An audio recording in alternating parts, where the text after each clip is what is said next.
चलिए स्टार्ट करते हैं अपने आज के इस लेक्चर को। और ये लेक्चर होने वाला है फिजिक्स का और नया चैप्टर जिसका नाम है काइनेमैटिक्स।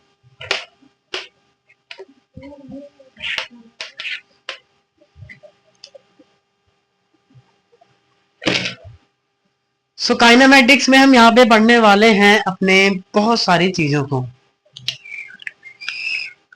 सबसे पहले तो स्टार्ट करेंगे काइनेमैटिक्स होता क्या। ये हमारा चैप्टर नंबर 1 है, लेकिन हम चूंकि चैप्टर 1 कर चुके हैं तो this is our chapter number 2। Chapter 1 हमने किया था एनएलएम, लॉ ऑफ मोशन। ठीक है, चलिए आगे बढ़ते हैं इजी से। Lecture 1, this is introduction. We will be discuss for kinematics.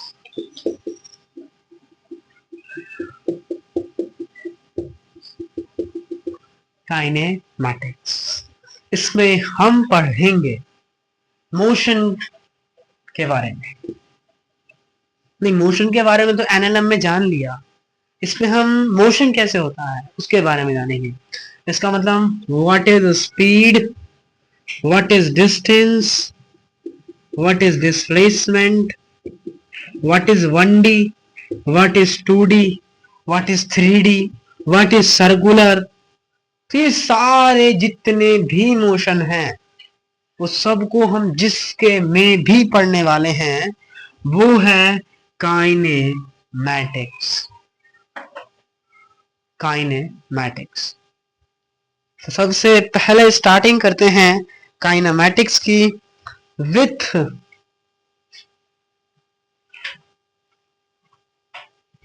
Topics. तो सबसे पहले हम पढ़ेंगे इसमें पोजीशन के बारे में।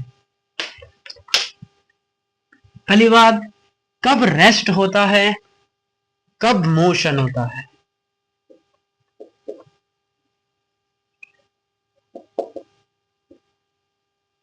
मान लीजिए ये टाइम है,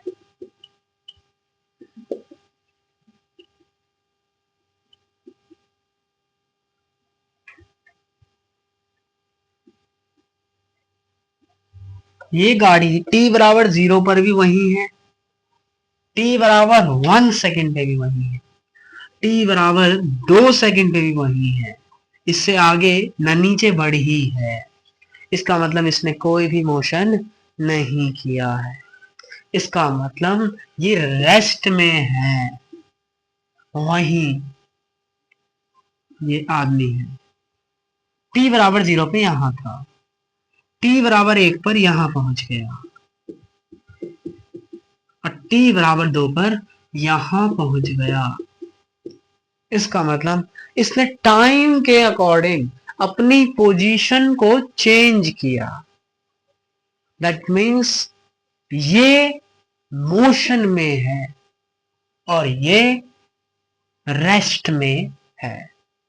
इसका मतलब अगर कोई टाइम के रिस्पेक्ट में अपने पोजीशन को चेंज करता है, दैट मीन्स कि वो आपका क्या हुआ, वो मोशन कर रहा है।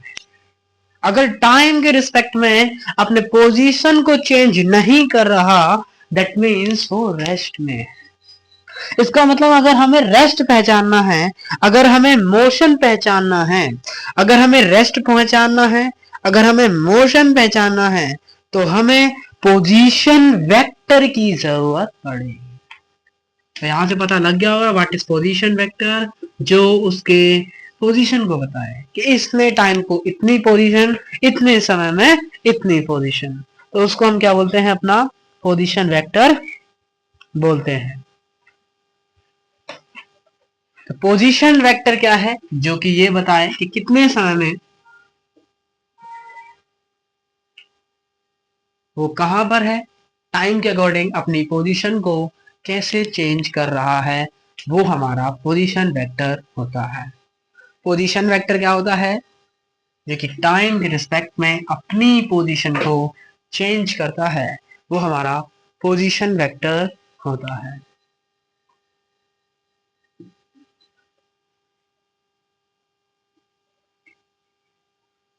मान लीजिए मैं इस पॉइंट पर हूं और मुझे उस पॉइंट का पोजीशन वेक्टर चाहिए, तो मैं क्या करूंगा।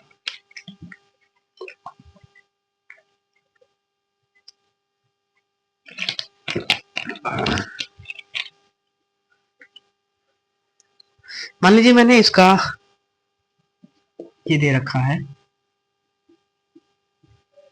ये इस पोजीशन पर बैठा हुआ है, एक्स वाई जेड पोजीशन। तो हमने बेसिक मैथ में सीखा है एक्स डायरेक्शन को शो करने के लिए आई कैप, वाई डायरेक्शन को शो करने के लिए जे कैप, और जेड डायरेक्शन को शो करने के लिए के कैप का यूज हम करते हैं। ये 3D में है, मतलब मेरी तरह खड़ा है, इसका मतलब इसका पोजीशन वेक्टर बताना है और उसका हमने कोऑर्डिनेट्स दे रखे हैं। पोजीशन वेक्टर क्या होगा इसका, उसका पोजीशन वेक्टर क्या हो जाएगा, एक्स आई कैप प्लस वाई जे कैप प्लस जेड के कैप। तो ये हमारा क्या हो गया, यहाँ पे पोजीशन वेक्टर हो गया। This is our position vector. समझते हैं इसे, इस ग्राफ के अलॉन्ग इसको समझने का प्रयास करते हैं। मान लीजिए t बराबर 0 पर वो यहां पर था और उसके कोऑर्डिनेट्स हमें दिए हैं 0,0,0, मतलब वो खड़ा है, कुछ डिस्टेंस उसने ट्रैवल नहीं किया, कुछ समय के बाद वो कुछ डिस्टेंस ट्रैवल करता है और हम पता करना चाहते हैं कि उसने कोई मोशन किया है या वो रेस्ट में है। तो उसके लिए हमें चेक करना पड़ेगा उसको पोजीशन को, और वो बताएगा पोजीशन वेक्टर। तो पोजीशन वेक्टर कैसे निकालते हैं, t बराबर 0 पे यहां था, मान लीजिए किसी t समय पर वो यहां पहुंच गया, जिसके कोऑर्डिनेट आपको ये दे रखे हैं। तो इसका मतलब उसने इतना डिस्टेंस ट्रैवल किया, क्योंकि इसने इतना डिस्टेंस ट्रैवल किया है तो इसका मतलब इसने मोशन किया है, क्योंकि इसने मोशन किया है तो ये कितना चला है, मतलब अब इसकी पोजीशन क्या है। तो ये बताने के लिए हम किसका यूज करेंगे, पोजीशन वेक्टर का। तो क्या करेंगे, फाइनल पोजीशन में से इनिशियल पोजीशन माइनस कर दीजिए, क्योंकि एक्स एक्सिस में है तो एक्स एक्सिस में डायरेक्शन होता है आई कैप, वाई है 0 माइनस कर देंगे, direction J cap, and same Z cap. इसका मतलब इस पोजीशन पर इस मनुष्य का जो पोजीशन वेक्टर होगा वो होगा एक्स आई कैप, वाई जे कैप, जेड के कैप। तो सर इसका मतलब पोजीशन वेक्टर कैसे निकालते हैं, इनिशियल पोजीशन और फाइनल पोजीशन। तो फाइनल माइनस इनिशियल पोजीशन को जब माइनस करते हैं तो हमें जो भी मिलता है वो पोजीशन वेक्टर होता है, जो कि उसके द्वारा ट्रेवल्ड किए गए पोजीशन या उसका क्या पोजीशन आया है, अब वो कहां पर है, इस चीज को दिखाने का वो प्रयास कर रहा है। ये बेसिकली वो इसकी लंबाई को बता रहा है, कहें तो वो डिस्टेंस दिखा रहा है कि हमें कि उसने कितना चला है। तो बेसिकली यही हमारा क्या होता है, पोजीशन वेक्टर होता है। तो पोजीशन वेक्टर क्या है, देखिए पोजीशन को दिखाए, किसको दिखाए जी, पोजीशन को दिखाए।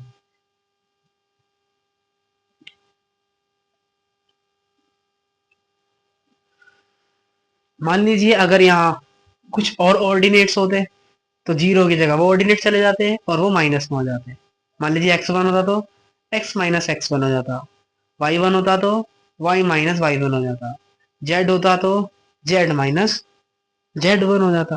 तो यही हमारा क्या है, पोजीशन वेक्टर। अब इस पोजीशन वेक्टर का काम क्या है, तो इसी पोजीशन वेक्टर से हम जानेंगे स्पीड, डिस्टेंस और अन्य चीजों के बारे में। ये क्या है हमारे पोजीशन वेक्टर। पोजीशन वेक्टर कैसे निकालते हैं, initial minus final, initial minus final, initial minus final. तो इसी से करके हम क्या निकालते हैं, पोजीशन वेक्टर निकालते हैं। पोजीशन वेक्टर क्या है, मैं ऑब्जर्वर हूं और वो ऑब्जेक्ट है, तो मैं उस ऑब्जेक्ट को जहां देख पा रहा हूं तो उसकी उस समय पर क्या पोजीशन है वो दिखाने के लिए मैं यूज करूंगा किसका, पोजीशन वेक्टर का। तो बेसिकली पोजीशन दिखाने के लिए हम यूज करते हैं पोजीशन वेक्टर का। तो सबसे पहले हम समझते हैं डिस्प्लेसमेंट के बारे में। What is displacement,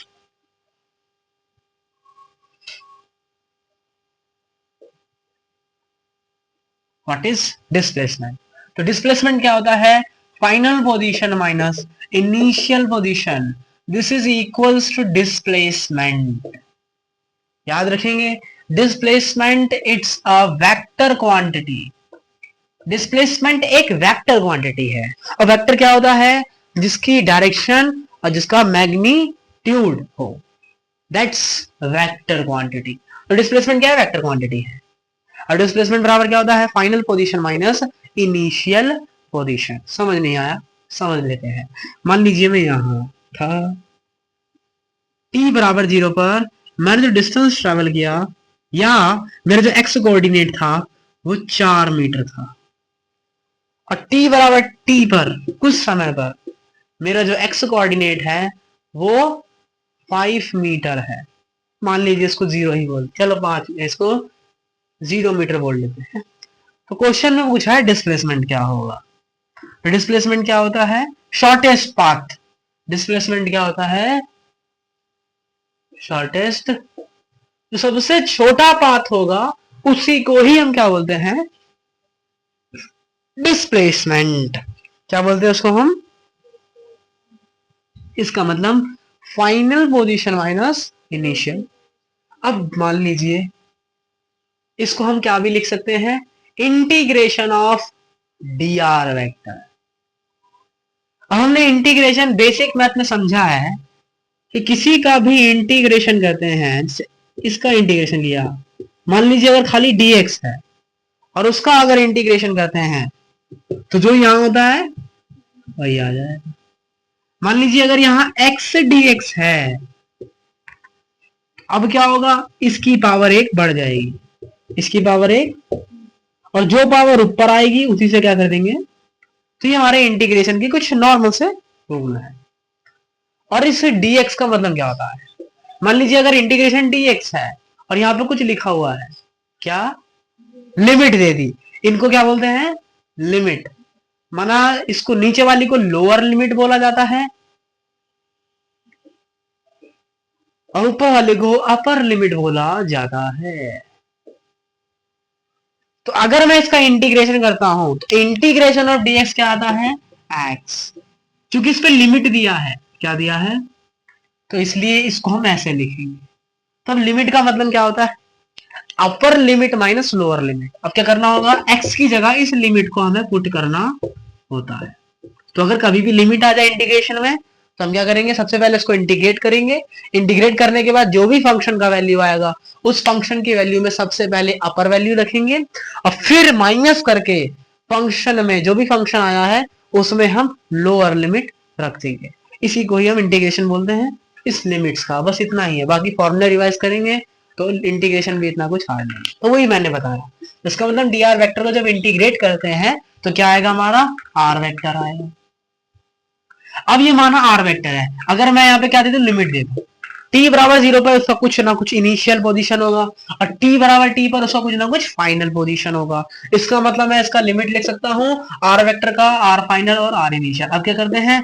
final position minus initial position. इसका मतलब यहां से हमने प्रूव कर दिया कि integration of D R vector is equal to displacement. ये हमें याद कर लेना है कि डिस्प्लेसमेंट बराबर integration of D R vector and which is equals to final position minus initial position. तो ये हमें यहाँ पे याद करना है। और ऐसा क्यों होता है? वी है जस्ट चेक, हमने चेक भी किया। और डिस्प्लेसमेंट होता क्या है? Shortest path. तो सबसे छोटा जो पाथ होता है उसको हम डिस्प्लेसमेंट कहते हैं। अगर कोई बोले कि इस केस में डिस्प्लेसमेंट क्या होगा, तो final position is 5, initial position is 0, तो final position minus initial position, that means 5 metre is our displacement. क्या हो गया हमारा? ये डिस्प्लेसमेंट हो गया। और चूंकि डायरेक्शन क्या आ रही है? क्योंकि साइन प्लस आ रहा है, साइन प्लस आ रहा है और कोऑर्डिनेट एक्स एक्सिस में दिए थे, इसका मतलब इसका डायरेक्शन क्या हो जाएगा? 5 आई कैप प्लस का 5 आई कैप, मतलब वो इधर डिस्प्लेस हो रहा है। उसका नेट डिस्प्लेसमेंट किधर है? इधर है। क्योंकि displacement it's a vector quantity, so हमें डिस्प्लेसमेंट का साइन दिखाने की भी आवश्यकता पड़ेगी। अगर हम डिस्प्लेसमेंट का साइन नहीं दिखाएंगे तो इसका मतलब हम उसको रेस्टिफाई नहीं कर रहे हैं। अगर हमें ये बताना है कि ये डिस्प्लेसमेंट क्या है, एक वेक्टर क्वांटिटी है, तो हमें इसका साइन दिखाना पड़ेगा। अब हम समझते हैं डिस्टेंस होता क्या है। अब हम समझते हैं डिस्टेंस। तो डिस्टेंस क्या है? टोटल पाथ ट्रेवल्ड बाय जो भी है,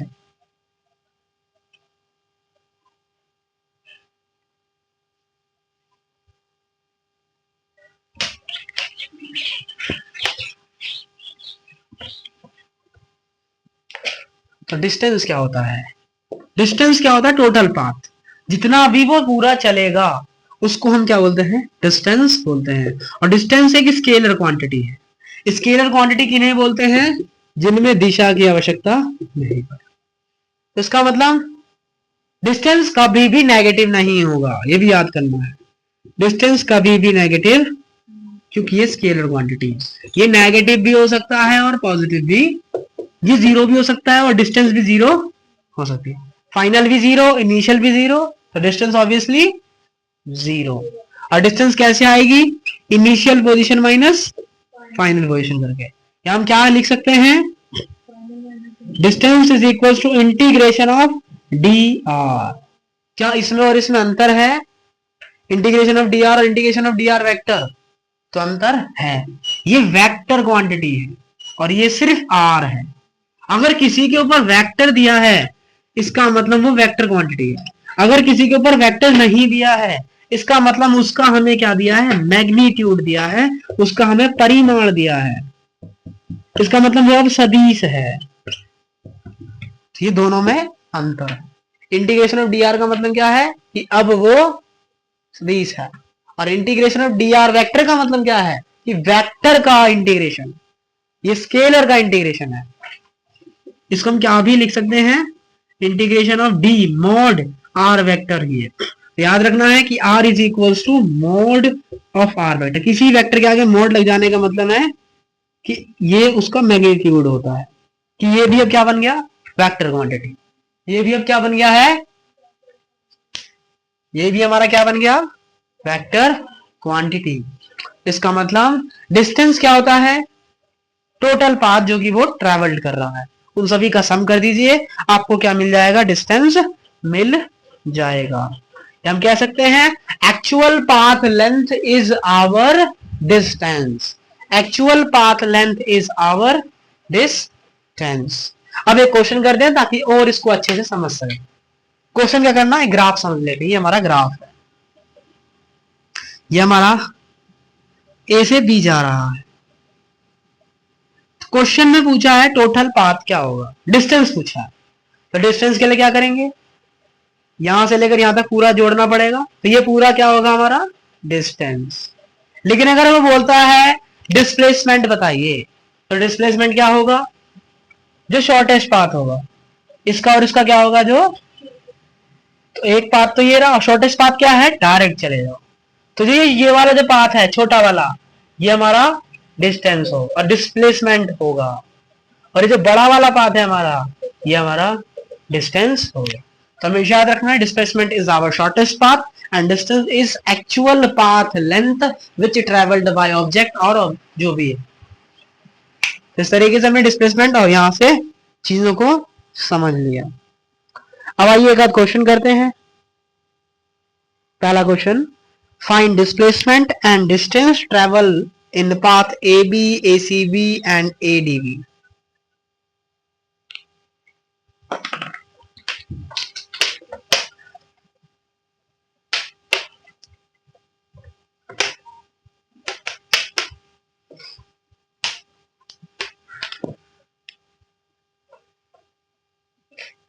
ये रहा हमारा क्वेश्चन। ये A है, ये B है, ये C है, ये D है, ये E है, ये 20 मीटर, ये भी 20 मीटर और ये भी 20 मीटर, ये 10 मीटर, इतना लंबाई। क्वेश्चन में बोला है पाथ ट्रेवल होते हैं AB, ACB और ADEB। तो इन सब का तो हमें डिस्प्लेसमेंट डिस्टेंस बताना है और इस पूरे पाथ का हमें डिस्प्लेसमेंट बताना है। तो हमें पहुंचना कहाँ है? बी तक पहुंचना है। ये हमारा फाइनल डेस्टिनेशन है। इतने तरीके से हम पहुंच रहे हैं। सब में बी तक जाना है और हमसे डिस्प्लेसमेंट पूछा है, सब में डिस्प्लेसमेंट पूछा है। डिस्प्लेसमेंट सब में ही सेम आया। तो डिस्प्लेसमेंट क्या हुआ? शॉर्टेस्ट पाथ, और सबसे छोटा पाथ इसमें क्या नजर आ रहा है? ये वाला। इसका मतलब डिस्प्लेसमेंट इज इक्वल टू हमारा 40 मीटर। 20 है तो डिस्प्लेसमेंट इज 40 मीटर, खत्म। अब ए बी में डिस्टेंस पूछा है, तो ए बी क्या हुआ, ये हुआ, डिस्टेंस क्या हो जाएगा 20 + 20 40 मीटर। ए सी बी जी ये रहा,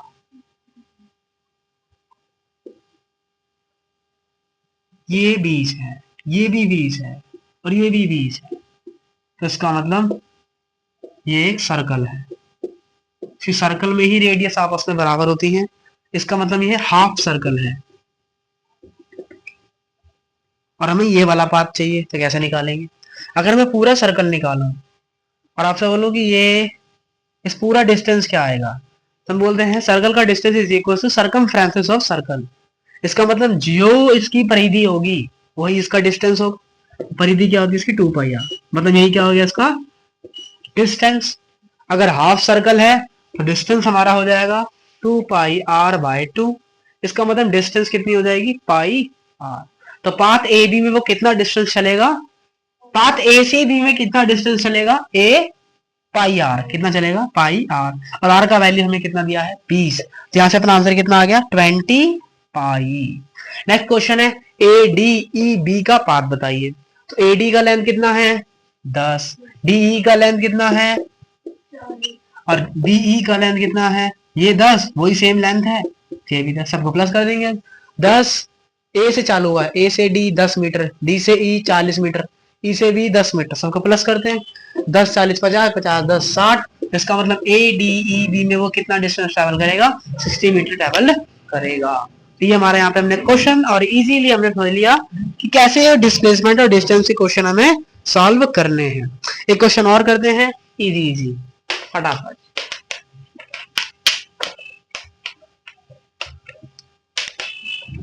ये रहा हमारा क्वेश्चन।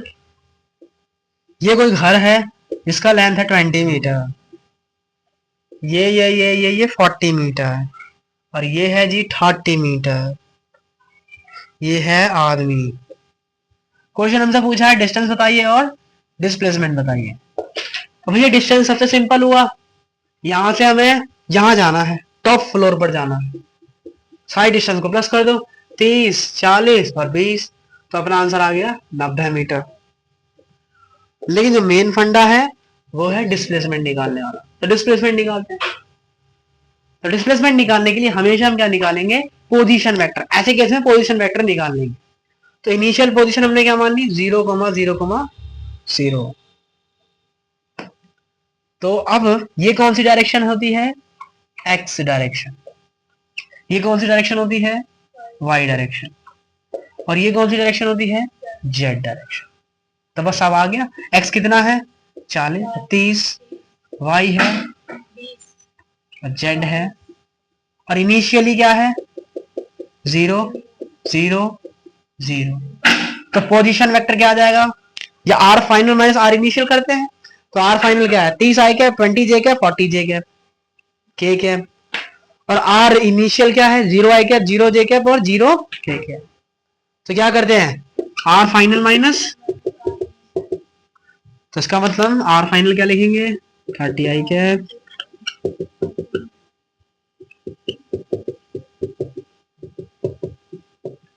आई कैप को आई कैप में से, जे कैप को जे कैप में से, के कैप को के कैप में से, तो माइनस करेंगे तो यहां से अपना आंसर आ जाएगा 30 I cap 20 J cap plus 40 के कैप। तो डिस्प्लेसमेंट क्या आ गया हमारा ये वेक्टर। लेकिन अगर उसने आंसर वेक्टर में नहीं पूछा है, अगर उसने आंसर हमारा मैग्नीट्यूड में पूछा है, तो हम क्या करेंगे, वेक्टर का मैग्नीट्यूड बनाने के लिए क्या करते हैं मॉड लगाते हैं, और क्या करेंगे इसका स्क्वायर करेंगे, फिर इसका स्क्वायर करेंगे, फिर इसका स्क्वायर करेंगे और तीनों को जोड़ देंगे। तो हमें इसे याद रखना है, कभी वेक्टर का मैग्नीट्यूड निकालना हो तो उनके कोएफिशिएंट का स्क्वायर करके जोड़ देते हैं, तो हमें वेक्टर का मैग्नीट्यूड मिल जाता है। 30 का स्क्वायर 900, तो 400, 400 का 1600, 1600 400 2000, 2000 और 900 2900। तो यहां से वेक्टर हमारा क्या आ गया 2900, हमारा वेक्टर आ गया। तो डिस्प्लेसमेंट कितना है रूट 2900, डिस्प्लेसमेंट कितना आ गया root 2900। This is our answer. तो ये समझ आ गया क्या है इसमें, कुछ भी नहीं है।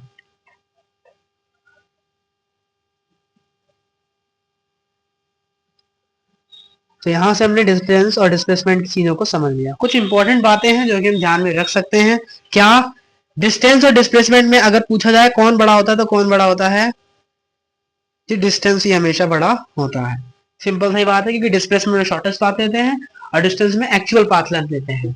इसका मतलब distance is always greater than and is equals to displacement.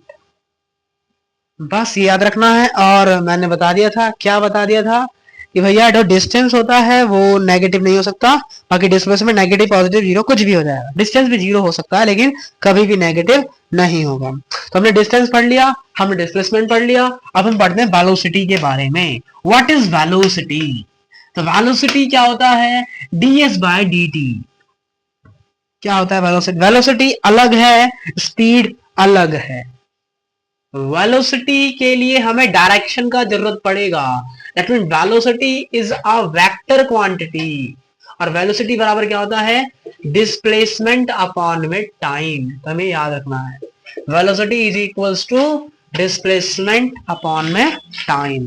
और डिस्प्लेसमेंट क्या होता है? डेल एस अपॉन में डेल टी। तो इसका मतलब वेलोसिटी बराबर क्या होता है? ds अपॉन में dt। This is our velocity. तो हमें यहाँ पे याद रखना है। मान लीजिए अगर इंस्टैंटेनियस वेलोसिटी पूछा है, क्या पूछा है? इंस्टैंटेनियस मतलब पार्टिकुलर टाइम दे दिया है कि इस टाइम पे वेलोसिटी बताओ, उस टाइम पे वेलोसिटी बताओ, तो हम क्या करते हैं? ये वाला फॉर्मूला यूज करते हैं। लेकिन अगर बोलता है एवरेज वेलोसिटी बताओ, क्या बताओ? टोटल वेलोसिटी शुरू से लेकर एंड तक जितना भी चला उसका वेलोसिटी पूछा है, तो हम क्या करते हैं? डेल एस अपॉन में डेल टी, ये वाला यूज करते हैं। मतलब टोटल डिस्प्लेसमेंट अपॉन में टोटल टाइम। एवरेज वेलोसिटी का फॉर्मूला क्या है? टोटल डिस्प्लेसमेंट अपॉन में टोटल टाइम। क्या जी? टोटल डिस्प्लेसमेंट अपॉन में टोटल टाइम। टोटल डिस्प्लेसमेंट कैसे निकालेंगे? फाइनल पोजीशन माइनस और डिवाइड में टाइम। तो किसका फॉर्मूला आ गया? ये एवरेज वेलोसिटी। और इंस्टैंटेनियस वेलोसिटी निकालना हो तो ds अपॉन dt। डिफ्रेंसिएशन कर देंगे विथ रिस्पेक्ट टू टी, बोले तो टाइम। तो ये हमारे यहां से समझ आ गया। और हमें याद रखना है कि एवरेज वेलोसिटी और डिस्प्लेसमेंट दोनों का डायरेक्शन हमेशा सेम आएगा। लेकिन इंस्टैंटेनियस में हम नहीं कह सकते, इंस्टैंटेनियस वेलोसिटी में हम नहीं कह सकते, सिर्फ किसमें कह सकते हैं? Average velocity. तो हमेशा याद रखना है एवरेज वेलोसिटी और डिस्प्लेसमेंट का जो भी साइन है वो हमेशा, मतलब जो डायरेक्शन है वो हमेशा सेम आएगा। और इंस्टैंटेनियस वेलोसिटी का डायरेक्शन कैसे निकालेंगे? टेंजेंशियली। कौन सी डायरेक्शन में होता है? टेंजेंशियल डायरेक्शन में होता है। मान लीजिए ये मैंने पूरा पाथ खींचा, ए से बी जा रहा है वो, तो एवरेज वेलोसिटी क्या होगी? फाइनल माइनस इनिशियल, यहां से यहां। तो एवरेज क्या आ जाएगा? इस डायरेक्शन में। और डिस्प्लेसमेंट भी कौन सी डायरेक्शन में? इसलिए बोला एवरेज वेलोसिटी और डिस्प्लेसमेंट का डायरेक्शन दोनों सेम होगा। लेकिन अगर मुझे इंस्टैंटेनियस वेलोसिटी निकालना है, माना इस टाइम पे बताओ, तो इस टाइम पे डायरेक्शन क्या आएगी? इस डायरेक्शन में। इस टाइम पे क्या आएगी? इस डायरेक्शन में क्या आएगी? तो इसी को बोलते हैं टेंजेंशियल डायरेक्शन। इसको क्या बोलते हैं? तो इंस्टैंटेनियस वेलोसिटी का डायरेक्शन क्या होता है? टेंजेंशियल। क्या होता है? टेंजेंशियल होता क्या है? किसी भी सर्कल पे कोई सी भी लाइन खींच दो, वो क्या होती है? टेंजेंशियल होती है, टेंजेंट होती है। तो उसे क्या बोलते हैं? टेंजेंशियल डायरेक्शन बोलते हैं। तो व्हाट इज टेंजेंशियल डायरेक्शन? किसी भी सर्कल पे, किसी भी सर्कल के बाहर कोई लाइन स्पर्श कराते हुए खींच दें तो उसको बोला जाता है टेंजेंट। तो यही होता है हमारा टेंजेंशियल डायरेक्शन। यही क्या होता है हमारा? Tangential direction. अब हम पढ़ते हैं स्पीड के बारे में। किसके बारे में पढ़ते हैं? स्पीड। स्पीड भी इजी है भैया, स्पीड में कुछ है नहीं। स्पीड बराबर क्या होता है? डिस्टेंस अपॉन में टाइम, बस। और स्पीड क्या है? Scalar quantity. स्पीड क्या है? Scalar quantity. सिंपल। स्पीड और वेलोसिटी में पूछा जाए कौन बड़ा होगा तो हम क्या कहेंगे जी? स्पीड बड़ा होगा, क्योंकि उसमें डिस्टेंस आ रहा है और डिस्टेंस भी बड़ा होता है, इसलिए क्या बोलेंगे? Speed is greater than and is equals to velocity. तो बस हमें इतना ही यहाँ पे समझना है। और अगर हमसे पूछे इंस्टैंटेनियस स्पीड बताइए तो क्या करेंगे? dr बाय dt कर देंगे। क्या कर देंगे? यहां क्या कर रहे थे? इसको भी क्या लिख सकते हैं, D R vector by D T, कि ये दोनों सेम है, क्योंकि ये वेक्टर है और ये स्केलर है, ये दोनों सेम नहीं है। तो डिस्टेंस ट्रेवल के लिए ये वाला इंस्टेंटेनियस में, और इंस्टेंटेनियस में डिस्प्लेसमेंट स्पीड के लिए ये वाला D R by D T. और अगर एवरेज स्पीड निकालना हो तो टोटल डिस्टेंस अपॉन में टोटल टाइम, और डिस्टेंस में तो भैया जुड़ता है। बस यहां से हमें समझ में आ गया। इंपॉर्टेंट पॉइंट्स क्या हैं,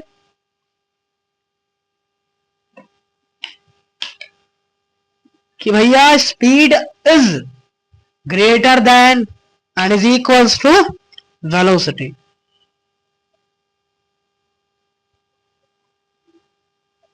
अब यहां से हम कुछ एक आध क्वेश्चन करते हैं।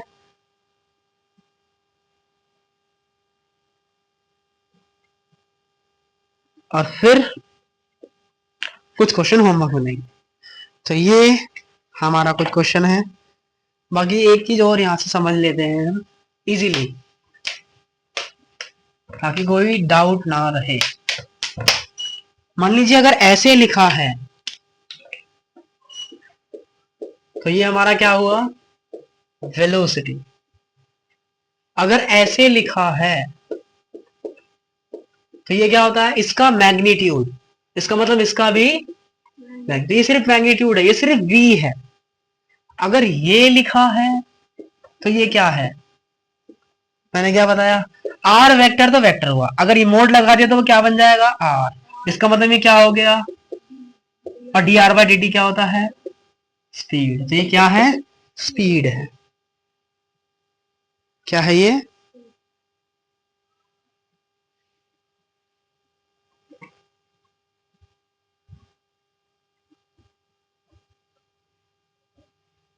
क्या है ये, पक्का स्पीड है ये। क्या ये वेलोसिटी है,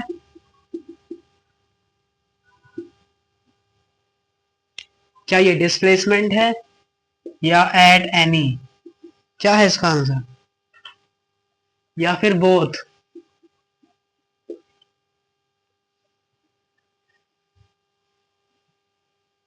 नॉट एनी, मतलब इन तीनों में से कोई सा भी नहीं।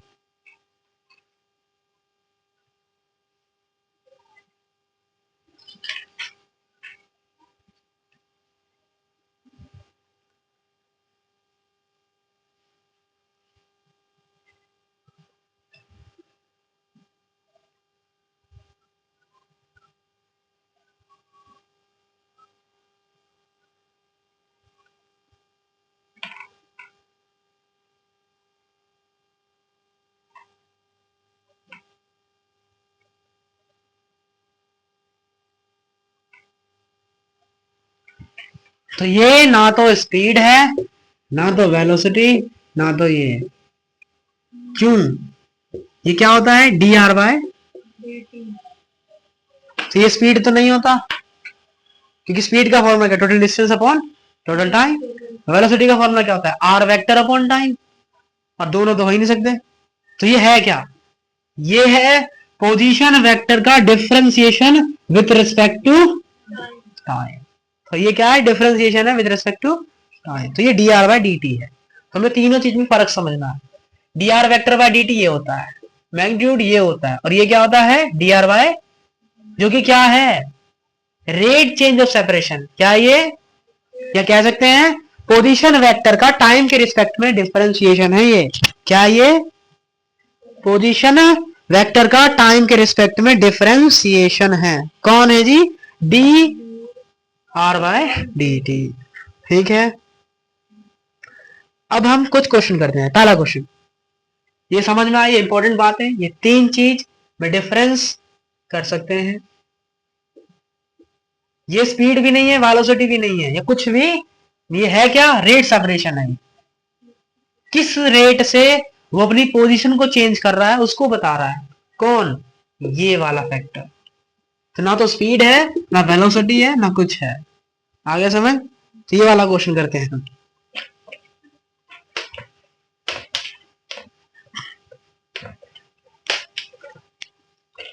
A car is moving in a straight road from point A to B, यहां तक जा रही है।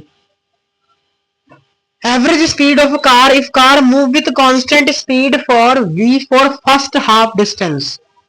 कह रहा है कि जो कार है वो टाइम 1 में v स्पीड से जाती है और आधी डिस्टेंस ट्रेवल करती है, फिर टाइम 2 में वो आधी डिस्टेंस ट्रेवल करती है और उसकी वेलोसिटी अब है 2v। तो क्वेश्चन में पूछा है एवरेज स्पीड क्या होगी। तो एवरेज स्पीड का फॉर्मूला क्या होता है, एवरेज स्पीड का फॉर्मूला होता है टोटल डिस्टेंस अपॉन में टोटल टाइम। तो डिस्टेंस तो मैंने क्या मानी टोटल l, मैं क्या लिख सकता हूं, लेकिन मुझे क्या नहीं पता, टाइम निकालते हैं। तो डिस्टेंस बराबर क्या होता है, या स्पीड बराबर डिस्टेंस अपॉन टाइम। तो टाइम बराबर क्या हो गया, डिस्टेंस अपॉन, डिस्टेंस क्या है आधी, तो l की आधी हो गई l/2 और स्पीड है v। सेम डिस्टेंस क्या है आधी और स्पीड क्या है 2v, तो टाइम 2 आ गया। तो बस क्या लिखेंगे, l बट्टे में टाइम 1 प्लस टाइम 2, एलसीएम लेंगे अब l अपॉन l, और l मैंने सब में से कॉमन ले लिया, तो यहाँ क्या बचा 1/2v प्लस 1/4v। l से अब ये आया, इसका मैंने एलसीएम लिया 4v LCM, 2v plus 2v नहीं 2 प्लस 1 और 4v ऊपर चला जाएगा। तो एवरेज स्पीड क्या आ गई 4v/3। This is our, simple था। तो ये हमारा पहला क्वेश्चन हुआ, इजी एकदम। बाकी जो क्वेश्चन है वो हमने होमवर्क में दिए, 1 2 3, एक क्वेश्चन और कर लेते चलिए। अब क्वेश्चन कह रहा है a car is moving on straight road from point A to B, same ही है, क्या चेंज किया है देखते हैं। Car move with speed v for first half of time. अब कहा इसने कि आधा, मान लिया टोटल चलने में मुझे t टाइम लगता है, इस बार इसने मुझे स्पीड डिस्टेंस नहीं दिया है, इसने बोला है मान लीजिए मुझे टोटल चलने में टाइम लगा t। तो क्वेश्चन कहता है कि first half of total time and then car move with constant speed 2v for second half of time. माना इतने समय में वो t/2 और इतने टाइम में वो, ये डिस्टेंस मुझे नहीं पता, मुझे क्या दिया है स्पीड दिया है, मुझे क्या दिया है, तो डिस्टेंस निकाल लेंगे। डिस्टेंस बराबर क्या होगा, स्पीड बराबर डिस्टेंस अपॉन टाइम, तो डिस्टेंस बराबर स्पीड मल्टीप्लाई में टाइम, तो क्या करेंगे दोनों का मल्टीप्लाई। तो ये वाली डिस्टेंस पता लग गई vt/2 और ये वाली डिस्टेंस पता लग गई, मतलब vt रहने देते हैं 2vt/2 रखते हैं और टोटल टाइम। तो एवरेज स्पीड क्या आएगी, टोटल डिस्टेंस टोटल टाइम, तो इसको अब ऐड करेंगे तो कितना आ जाएगा 3vt/2 ऑन t से t कटा, तो एवरेज स्पीड क्या आ गई 3v/2। This is our answer. तो कंसेप्ट इजी सा है, total distance upon total time. 2 question homework में और आज का लेक्चर यहीं पे एंड करते हैं। धन्यवाद।